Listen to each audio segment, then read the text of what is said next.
پہلی بات تو یہ جان لیجئے کہ میدان حشر، اس کی حقیقتیں، اس کے واقعات کو صحیح سمجھنا ہمارے لیے ممکن نہیں ہے۔ یہ عالم غیب کی باتیں ہیں۔ موت کے بعد سے لے کر جو شروع ہو جاتا ہے عالم برزخ،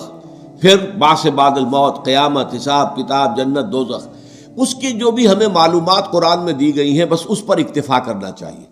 اس کی زیادہ باریکیوں میں نہیں جانا چاہیے، اس لیے کہ اس کی اصل حقیقت ہم نہیں جان سکتے۔ وہ تو وہیں جائیں گے تو کھلیں گی باتیں کہ ہاں یہ بات تھی جو فرمائی گئی تھی، یہ بات تھی جو کہی گئی تھی۔ تو نقشہ کچھ ایسا سامنے آتا ہے کہ ایک تو معاملہ ہوگا کافر اور مسلم کے درمیان تقسیم ہو جائے گی، یہ کفار تھے جائیں جہنم میں سیدھے، یہ مسلمان ہیں۔ اب مسلمانوں میں پھر واقعی جو سچے مسلمان ہیں اور جو جھوٹ موٹ کے مسلمان بنے ہوئے، ان کے دل میں حقیقی ایمان نہیں ہے، منافق ہیں، اب ان میں بھی ایک سکریننگ کی جائے گی، ایک چھلنی لگائی جائے گی تاکہ منافق ایک طرف رہ جائیں اور جو اہل ایمان حقیقی ہے وہ آگے نکل جائے۔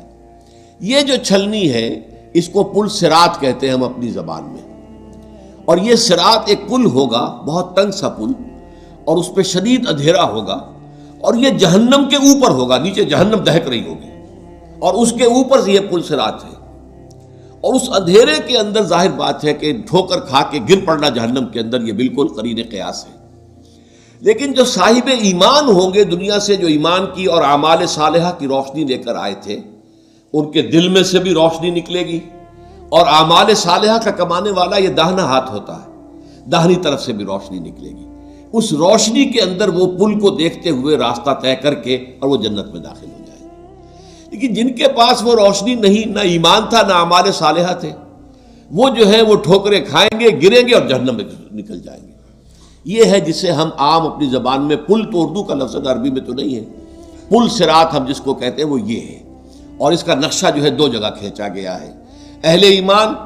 دل کا ایمان ہے تو دل سامنے سے اس کی روشنی ہوگی، اور اگر داہنی طرف جو ہے اعمال صالحہ ہے تو داہنی طرف روشنی، دونوں جگہ پر۔ اور یہ بات بڑی اہم ہے، قرآن مجید میں جو اہم ترین مضامین ہیں وہ کم سے کم دو جگہ ضرور آتے ہیں، یہ میں نے بارہا آپ کو بیان کیا ہے، اس کو تلاش کرنا ہوتا ہے، اور پھر ایک مقام سے دوسرے مقام پر روشنی پڑتی ہے، اس کی مزید شرح حاصل ہو جاتی ہے، اس کے بارے میں کوئی ایک پہلو جو ایک جگہ واضح نہیں تھا دوسری جگہ واضح ہو جاتا ہے۔